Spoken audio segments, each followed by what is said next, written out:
evening, YouTube. Austin Trench coming at you with another Toku toy review. Today I have the BCR Kamen Rider Build action figure. This comes from the 2017 brand new show, Kamen Rider Build.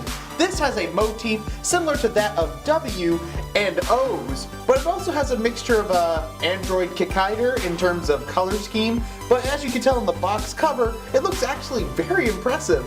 Even though it has this right here, I don't know why the tag things on the back here does have a hole in it, but it does show exactly what's going on with the figure on the back.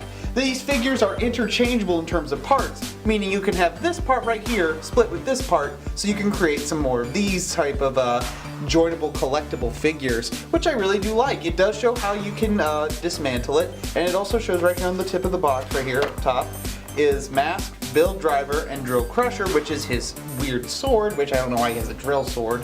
But you have one where it has wings, you have one where it has a giant fist. You just got so many combinations on here, and plus we're getting brand new riders from the show. I hope they release the villain soon, but yeah, I really like how the packaging looks. It's got a nice pink, blue, or red style to it, and it really does bring out the character. Now this is the basic form of him, by the way, so that's pretty much that. Now let's get him out of the box. Here he is in pieces outside of the packaging. You can definitely see how this figure works. As you can see on the back right here, it has a little peg, and up front right here, he has a hole in there. Yikes, so many jokes at that one. You can definitely see right here that his color schemes match pretty well, except for the blue one, where the blue on here is a little too bright for the suit, but that doesn't really take anything from it at all. The red matches perfectly with it, and it does have a silvery metallic sort of look to the red on here, but I will get to that later when it's up close. You can see that it doesn't have any ball movements on the head, so you will not be able to move the head or waist around in there. So all you gotta do to put this together is like so, and then bam.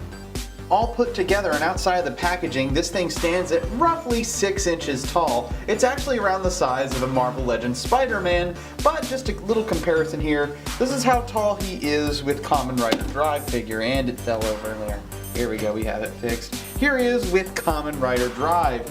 As you can see that they're above average height of each other. Then again, they have different sculpts and all that stuff. But I have to admit, Build has a better sculpt than Drive. That's because the proportions are more accurate. It actually feels more like a suit rather than a robot. It's an overall improvement of what we got back then. But you know what? They're both cool together. Although I do have to complain that the height is a little drawn out because, like, well, he's actually taller. Yet Drive is a lot more taller than Build. But just like a couple, like not even a little bit of a centimeter, but it gets to me in some way because I'm such a freaking perfectionist. Articulation-wise, Build is absolutely perfect. He can rotate his hands normally.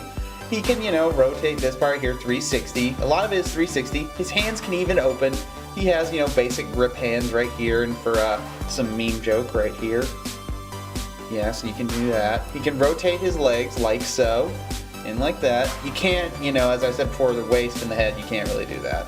But look at this. He has little peg holes. Maybe it's for that mysterious Henshin playset that they might release. Yeah, I'm not getting that. But yeah, this is absolutely great. I am glad they really got down the posability, even though they were lacking it in the head and waist. So yeah, it's great. Finally, we come to his attachments. He doesn't really have any other than just this thing. This is his Drill Saber sword, which is okay, I guess. I'm not really cool with riders having weapons. I mean, other than 5, but that's because he's technology. It's not that hard to put it in right here. He has little hand holes that you can put it right there, and you know, it fits particularly fine, so there's nothing really to worry about in terms of it falling out. So in conclusion, the Kamen Rider Build BCR1 figure is an absolute masterpiece in terms of basic toys. It has great posability, great paint applications. Although lacking in the head and waist department, everything else is good. And if you want, you can have the sword. That's why I'm giving this a 10 out of 10. Congratulations, you guys did it. Special thanks to CS Toys for supplying me with this figure. You guys are great. Be sure to check them out for all your tokusatsu toy needs. Thank you all so much for watching.